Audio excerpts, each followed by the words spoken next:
You're listening to the Hello World Podcast, number 27. My name is Sean Wildermuth, and I am your host. The Hello World Podcast is where you can hear from some of your favorite developers, authors, and speakers about how they got started in this business. We go way back to their first computer, their first code experience, and their first job. Today on the show is John Robbins. John is a co-founder of Wintellect and a course author at Wintellect Now. In our business, it's good to specialize in something, so John specializes in pain, debugging, and performance tuning. He's debugged and tuned applications for companies such as eBay, Microsoft, Autodesk, and everyone in between. He's a 10-year MVP. He writes countless articles and 3 books on debugging. Prior to starting Wintellect 14 years ago, John was one of the earliest developers at the legendary debugging tools company Numega. He got his start as a software developer after having spent 5 years as a paratrooper in Green Beret in the U.S. Army.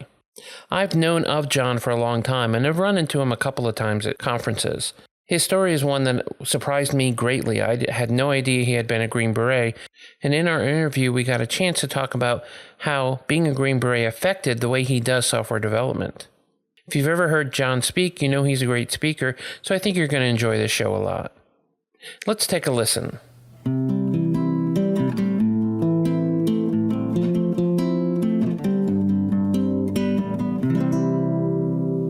Well, today I'd like to welcome John Robbins to the show. How are you doing? I'm doing great, Sean. Thanks for having me on. I'm been really excited about having you on since I was able to find your email in my old list of mailing list emails. I've always been a big fan of what you've always done. I've been trying not to sort of geek out and go, I remember when I was a kid programmer and I bought your debugging book and all that, awkward. Well, I appreciate you having me on. I mean, it's a pretty august company of folks you've had on this show, and I hope I'm worthy, because when I was looking over the list going, wow, there's some really good people here. So I'm going to do my best to live up to their standards. I have no doubt. We've been very lucky to have some good people on so far. So where do you live now? I live in Seattle. Oh, you do? I'm up here with Microsoft, where it's cloudy and rainy, and that's all marketing stuff. If people don't move up here. That's what Phil Hack just told us last week was, he didn't want any more Californians coming up to Seattle. So they all that the marketing was that it was awful weather and that no one should come up, and it's just depressing. Exactly. The thing that's so funny about Seattle is that we get half the rain you guys do in Atlanta. Absolutely. You just get it in a mist. Right. Yeah. And so none of us own umbrellas. And here's the real secret. OK, because I like you and I like the folks listening. The summers here are amazing. It's the best summer anywhere in the U.S. That's what I've heard, because it's not all that hot, but it's super green. It's Oh, yeah. It's absolutely beautiful up here. But don't move here. You feel free to visit, but don't move. I've commuted across the bridges across Lake Washington before, so don't worry. I won't ever move there. Yeah, you're in Atlanta. That traffic scares me. Well, it should. It should. We just don't. We don't have 2 arteries that get clogged every day. Yeah, that's true. But fortunately, I work out of the house, so I don't have to go to Microsoft that much. Good call. Good call. So, how did you get started? Did you have a computer as a kid? Did you grow up plugging away in a dark room? Or is it something that came on later? Way later. Yeah, I was listening to some of the other podcasts, and how like a friend of mine knew at 4 years old he wanted to be in software. Wow. The $6 million man. The guy that had the big tape drives. That's what he wanted to be at 4. His mom showed me a picture. I didn't really touch a computer until I was 25, 26. Wow. Yeah, so I'm way late to the game compared to everybody else. Was this after college? It was kind of during college. Oh, okay. I had gone to college late. I'd had another career and realized I needed to do something different. So I went to college later, and I crammed 4 years into 6 when I went to college. I'm aware of that program. Yeah, it's kind of funny. They like those kind of students, right? They make a lot of money off of us. But yeah, it was funny. I was in college, and I went to the University of North Carolina in Chapel Hill, and I got in trouble even before school started. So because I was older, and I got put in the graduate dorm because they thought it'd be better if I was around people my own age, and my roommate was a law student, and he had a computer, and this is kind of when they were starting to request that pages be typed. And so I'd hunt and peck and type on his computer, then have to go find him to save the paper. I didn't know anything. Wow. And, it was just, he had to teach me that, yes, you could move the cursor up and all of that. And then just delete everything and retype it. That's what I was doing. And he was like, "Oh, you're such an idiot." And and then I ended up buying a computer on my own, because they were on special at the school, and it was a Zenith Z183. Wow. Dual floppy laptop. Dual floppy. I remember those. I'm not sure fondly is the right word, but I do have a place in my heart for them. Well, I thought it was a pretty cool thing. I could take it around. It had a battery life of about a millisecond. Well, I'm sure the battery wasn't large or heavy either.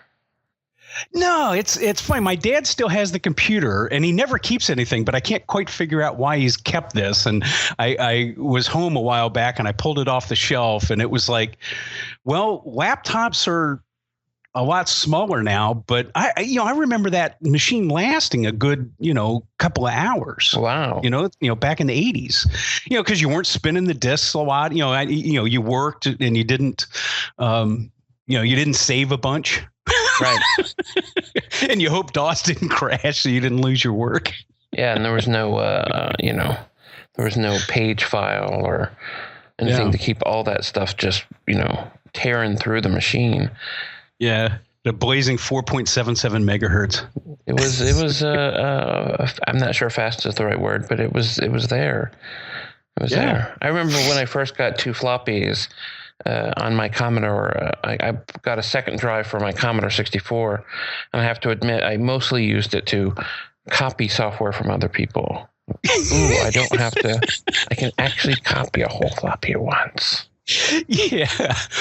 I got involved in some of the BBS stuff when I was in college, getting my computer science degree. And, remember, I'm older. I'm married. I'm in my late 20s. So I get involved with some of these BBSs, and they were going to have a meetup. And I showed up, and they thought I was a narc, Yeah. It was they got really nervous, and then I'm like, "Well, no, I'm so and so," and they're like, "No, you're not," and they were freaking out that I was going to bust them. It was pretty funny. Check them for a badge. Yeah. That's funny. So you finished college, and you got for your first job after school, or did you have an intern during internship? Well, I got very lucky in college because I'd come out of the Army. I was a Green Beret and the paratrooper in the Army, and so people thought I was looking for a job, and I got hooked up with an environmental research firm. They were looking for somebody responsible. A college student. It was a college student job, and it was kind of a manual labor job for studying non-methane organic compounds and air sampling, this kind of stuff. And they hired me as a manual laborer, but it was a wonderful company because they gave me enough rope to hang myself, because I kind of started, I was, had transferred into computer science at this point. And I did a Lotus 123 spreadsheet to track the non-methane organic compound canisters we were using, because you didn't want to take one that was polluted from a polluted place to, the middle of Moose Juice, Montana, where there was no pollution, right? Because you'd skew. And that was one of the problems they were having on the study. So I did this spreadsheet to track this. And they're like, wow, you just did that on your own. Well, how about this? How about this? And, they just let me develop software, develop, small little custom applications we needed for the lab. And this was all when I was in school. And so I was working full time because, I was married. I had to, provide for my wife. Absolutely. And so they just gave me enough rope to hang myself, and they were really good with the flexibility, and they were a really good crew. And, I started doing SAS programming because I was working on a lot of research papers for these folks. And one of the guys that was leading the effort was the former department head at North Carolina State in the chemical engineering department. He was retired, and he's an old military guy. He kind of liked me. And so he paid me to let him teach me statistics. Interesting. And it was a really wonderful company. And I kind of did all I could at that company in a couple of years. And then I really got into Windows. I thought Windows was just about the neatest thing I'd ever seen with Windows 3.0. And I started doing it, and I managed to get a contracting job. And I was doing that full time while I was in school. Was this the old Windows, writing it with C and all of that? Oh yeah. Because I got very interested in that, and I was not a very good student. I used to sit down at the beginning of the semester and try to figure out the minimum I needed to do in a class.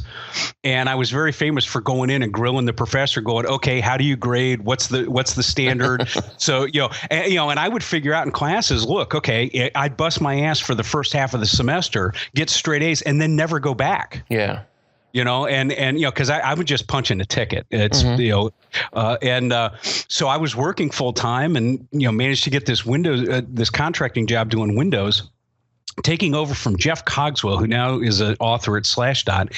And what happened is that before I graduated school, the contract got renewed. And they needed me. And, I could kind of blackmail them into hiring me for a really good salary. Doing Windows 3.0 development because I'd written the whole thing, and it was kind of a neat project. Wow. So I got this great job while I was in school. They basically had to pay me a full college graduated engineer salary. It was a very good salary, and they hire me. I graduate that December. Everything is great. That January, the government for the project we were working on canceled the project. Wow. And I'm like, oh my God.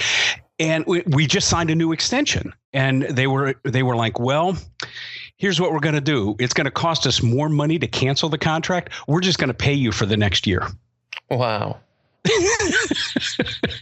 So I was completely covered at a consulting firm with a contract and nothing to do. And this was in July of 1992 when the beta release of NT 3.1 Beta 1 came out.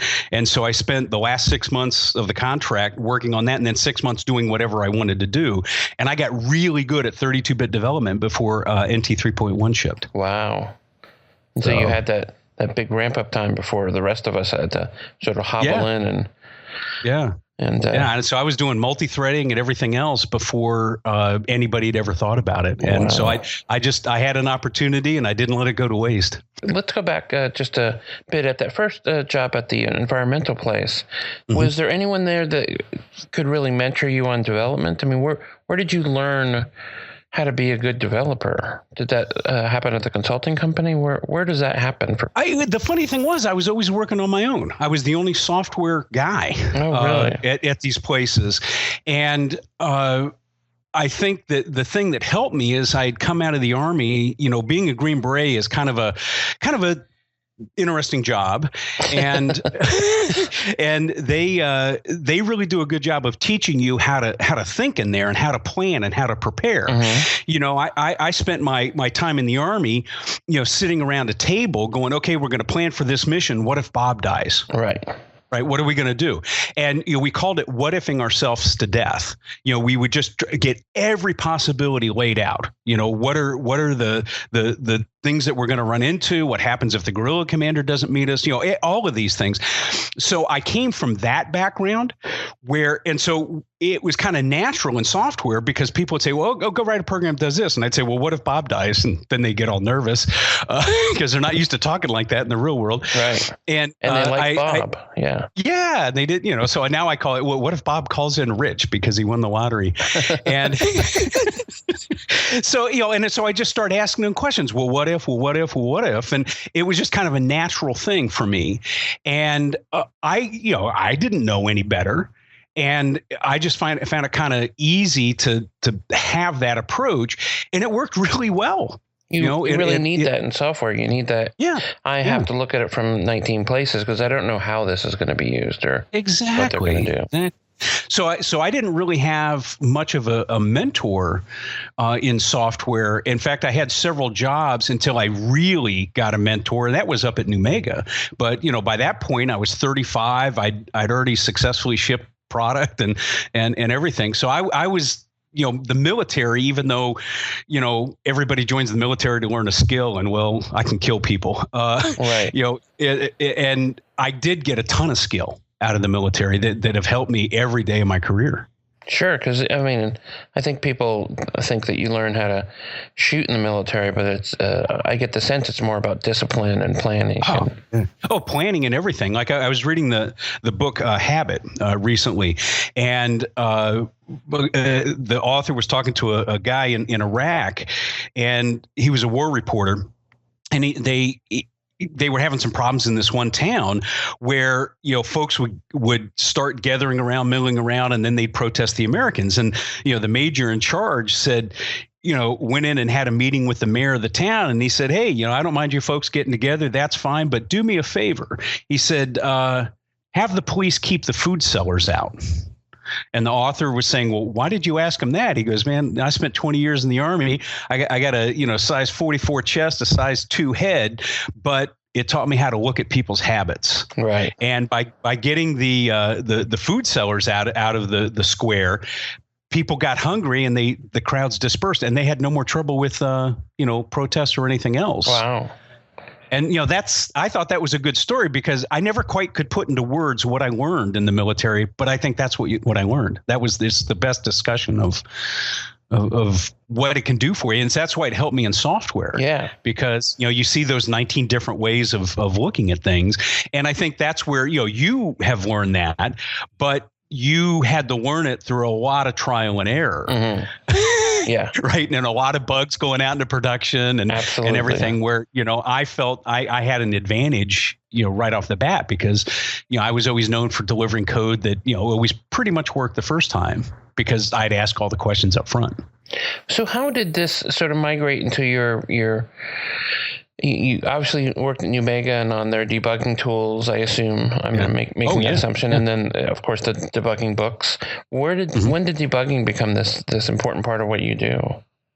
Well, I always wanted perfect code, and I had a touch of debuggers in college. We had to take at North Carolina State the class that really weeded out everybody. It was a junior level class called Computer Organization and Logic, basically electrical engineering for computer science majors. Right.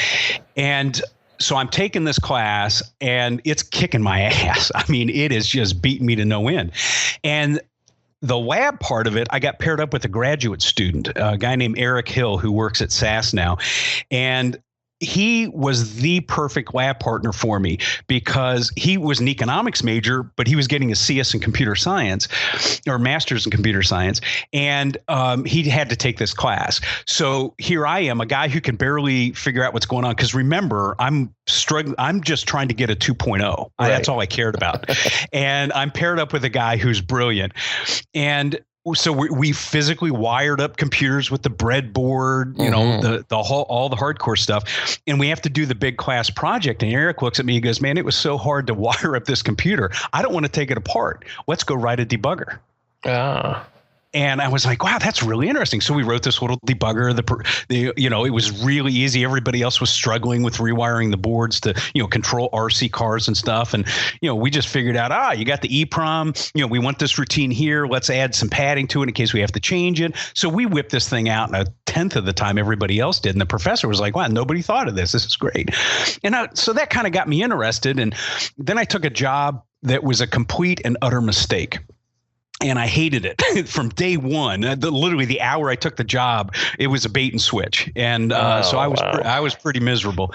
And I just went home and I said, "Wow, the funnest thing I ever did was writing a debugger." And so I started looking at the Windows debugging API, and I just wrote a debugger just to take my frustrations out, and I started asking it. This is the Windows 95 beta days, and I was asking on CompuServe. Remember that? I do. Yeah, all the young kids listening are going, "What the hell's that?" Look it up on Wikipedia. Do you still remember your number? No, yeah, I don't. I'm a loser. Someone asked me the other day. I was like, I know it ended in 1711, but I don't remember the whole number. Oh, that you're showing your age, my friend. Yeah, absolutely. If it hasn't come out by now, no one's listening. Yeah, well, CompuServe was amazing because it was people that were really into it. That's what it was like the ultimate bulletin board. But anyway, I started posting questions on the Windows 95 beta forum about hey, I'm trying this, and I'm having this problem. How does this work? And somebody said, why are you asking all these incredibly bizarre questions? And Numega was starting to get kind of known at that point, and I just wrote in a response. I said, well, I'm writing this debugger at home because I hate my job and I find this interesting, and you never know, someday I'll be good enough to work at Numega. Sure. And within 20 minutes I had an email from one of the co-founders going, if you're writing debuggers, I got to talk to you. Yeah. And then I went to Numega, just concentrated on writing tool, really thinking hard about error detection and what are the errors that people have in programs, and all of that. So that really was the start of thinking hard about debugging and performance tuning. And a lot of developers that I meet today who sort of came up in managed code, whether that was JavaScript or C++ or even scripting languages, the world of being able to screw up a computer with a pointer is I think lost on many of them. I know. I'm so frustrated about computer science programs today because the lowest level language is C# or Java, and you're 100 million miles away from the computer. Absolutely. At that point, so you don't see you don't get that feel for what a computer is. I don't know about you, but like my assembly language class, we had to write a memory allocator in assembly language. And, man, you really learned a lot about the system that way. And I'm not saying you need to go off and write an operating system, but, knowing what a register is and, what a page fault is and things like that help you immensely. Because, my job is I debug other people's applications, and I'm dealing with some I deal with all the best people in the company, right? They're not going to send a new hire. When I come in, they're not going to give me a new hire to work with. Right. And I'm like, do you know what I'm talking to these senior folks. I'm like, do you know what a page fault is? Right. That's your problem. What's a page fault? It's like, oh man, now these guys are doing great work, but it becomes that balance that, how does the computer work? How does the operating system work? How does, .NET interact with the operating system? What's happening in the browser when you do certain things? Those kind of things I think get missed by not knowing how the computer fits together. Yeah, and I think it comes across as old man talk sometimes because we like to get into war stories. But I think you're absolutely right. Understanding, empirically how all this stuff works. When I used to do interviewing for a consulting company I worked for years ago now, but it was sort of in the mid days of .NET. It had been out, 2.0 or maybe 3.0 was out at that point. And one of the questions was always, can you describe how memory allocation works in .NET and why that, how that could affect it? And they were like, well, I know I can say new when I get a new object and then it magically goes away. Well, the magically part is the part that you need to know. That's your job. Right. That's what you're paid for. When you say magically, it's a key that you should understand that. Yeah. Well, I still recommend in my classes, my debugging classes. I'm like, I don't care what type of development you're doing. If you haven't read Windows Internals by Rasinovich, Solomon, and Ionescu, you're not prepared. Absolutely. Just understand the basics. You don't have to go write device drivers and stuff. Just understand how the system fits together, because at the end of the day, everything's going down to a page table. Yeah. Right. It's going down to that page fault, and it's you're not as old as I am, but in the DOS days, gosh, I had 2 books on my shelves that described everything I needed to know. Yeah. And today you got a stack of books 6 stories high just to get even started. It's in some ways I feel that it was easier for me, when I started, because it was so much smaller. It was less daunting and in many ways it felt like you could actually understand everything you could be working with, and that's pretty impossible these days. Yeah, I remember one point in college I said, I really understand how computer science and how computers work, and I've been getting completely dumber since that moment. I distinctly remember standing in D.H. Hill Library thinking that. And then it's just, I've gotten dumber every day since. That's funny. Or more aware, as some people might say. Yeah. So what are you doing today? You're at Wintellect, obviously. You're one of the principals. Mm-hmm. And you guys are still teaching debugging to Microsoft? I mean, is that really... your day-to-day job is? That's my day-to-day job is to still debug stuff. But right about when we started the company, Microsoft was interested in having some presentations on debugging. So they contacted me and said, hey, we're going to hire this guy to write a course based on your book. And we're wondering if you'd be interested in being a tech reviewer for the course. And I was kind of like, I think I can do the course for you. Yeah. And they were like, oh, really? And so they got rid of the other guy. And so what's happened is that, the course has grown quite a bit inside Microsoft, where most teams now, they require people to go to my class. And so, this is kind of nice because you got chunks of, I get to see people from Windows to OneNote to Visual Studio to everything else. And, I can get private features into products now because I know everybody, but it's kind of wild. It's taken on a life of its own. And like when we were trying to schedule the interview, I was over in Estonia because Skype, being a Microsoft product now, they're doing a lot of work in .NET and native development, and so now it's becoming a required class for those guys as well. Interesting.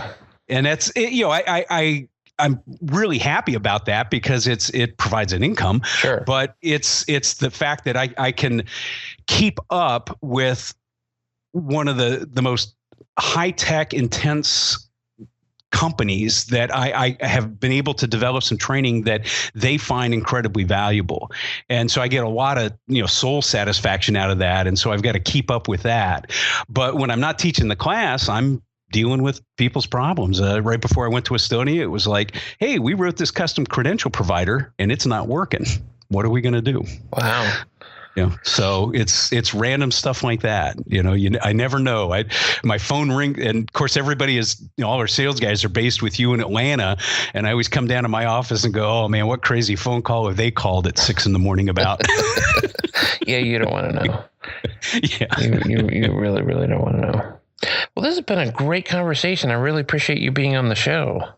Oh man, thanks for having me. I think this is really neat that what you're doing here, because it's, the history and the breadth of the industry is so big now, and it's surprising how many newer folks and younger folks have gotten into this business, and knowing a little bit of the history, about how people looked at things, how people got started, I think really helps explain a lot of the stuff. And even though I've been in the business for forever, it's very interesting listening to the podcast, hearing where people came from. What I was worried about at first was that we would get the same. I had a VIC 20, and then I went to college stories over and over again, and the stories have been, much more varied than I expected. When I talked to Brian Noyes, and he was like, well, I was flying fighter jets during the day and riding DirectX at night. And then, we certainly got some of the stories I expected, but I certainly have heard a number of, being a Green Beret preparing me to be a good developer. I'm like, well, that may not be the most direct route, but evidently it's a great route.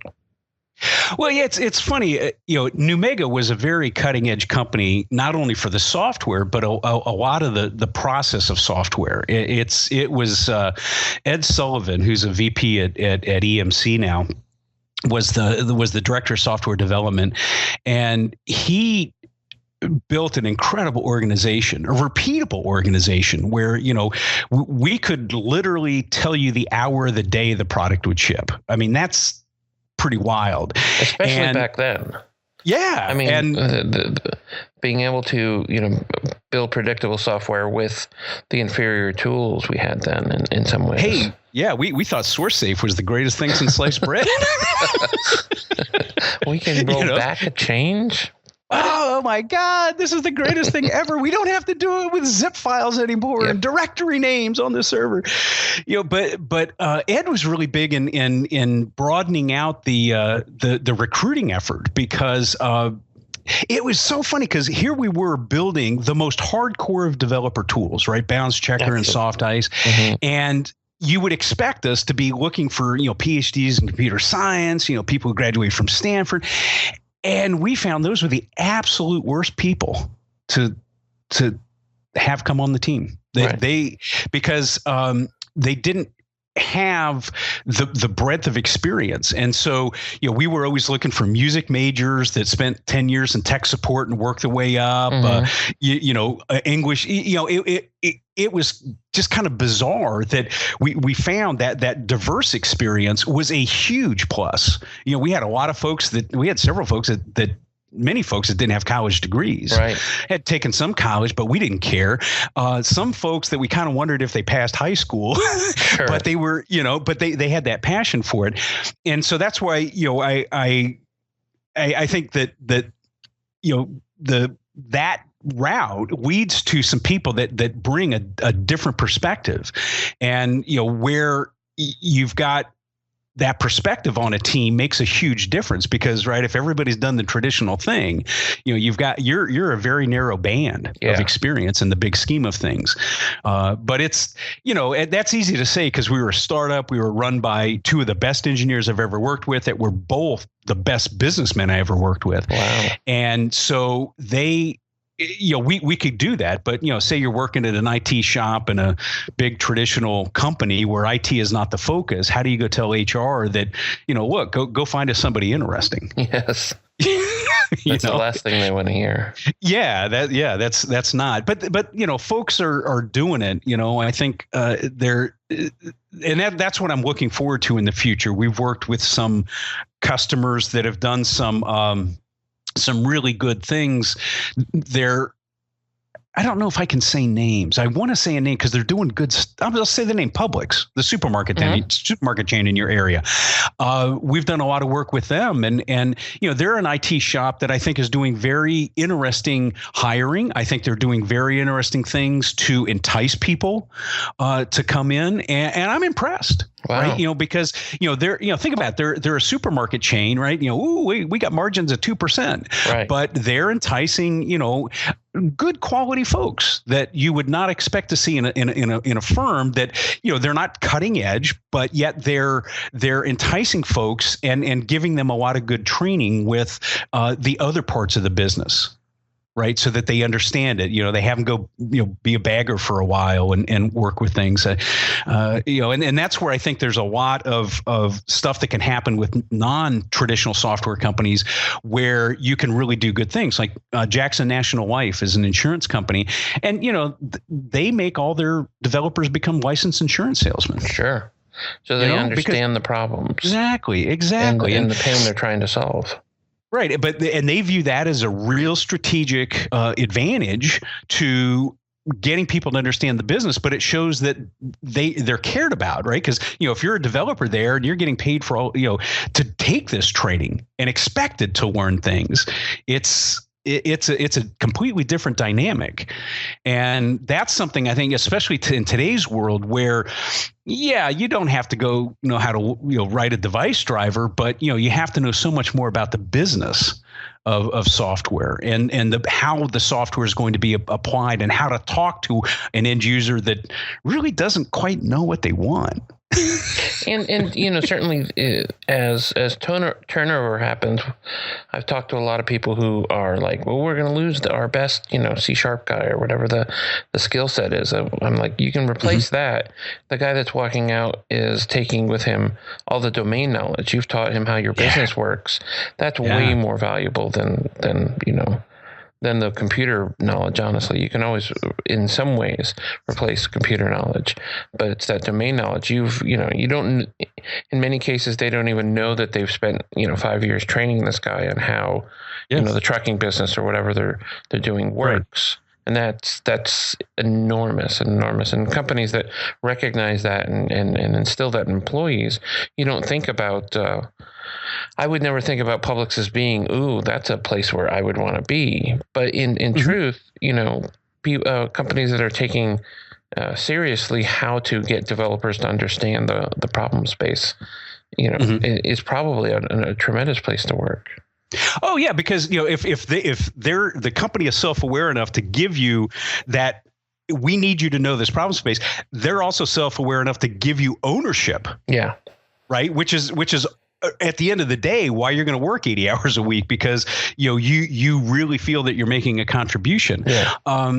So it's funny. I've always thought that in some ways I made a mistake getting a computer science degree, but at the time it was a good decision. But like now I do something else and then maybe go get a master's at night. Right. Because, it's like Autodesk. Autodesk hires mechanical engineers and then trains them to be software developers. Yeah.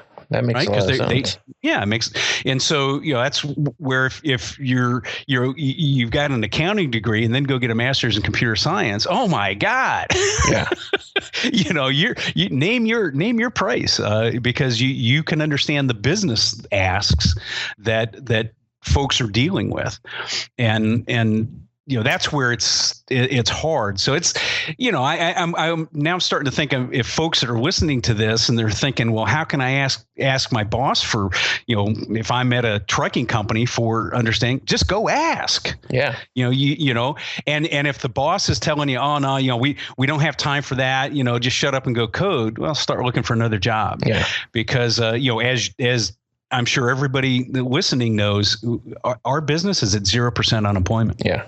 Absolutely. Now it's 0% unemployment for people who are good, right? There is a difference, right? Because we all have stacks of resumes that were just no. But good, somebody who's competent can name their price and work anywhere they want to and work in a way that they want to. Absolutely. That's the nature of our business these days.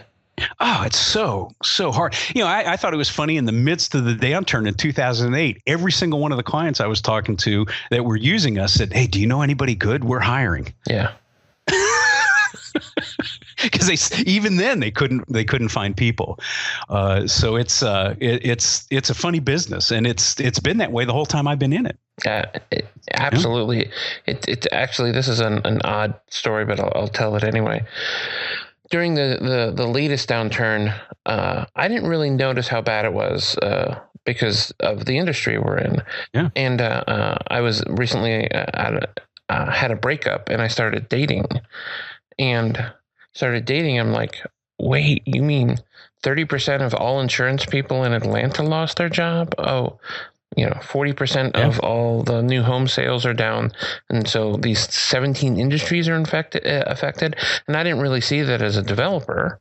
But once I got out there and I started dealing with, actual human beings, I was like, oh, it's much worse than it felt, because in some ways we're insular.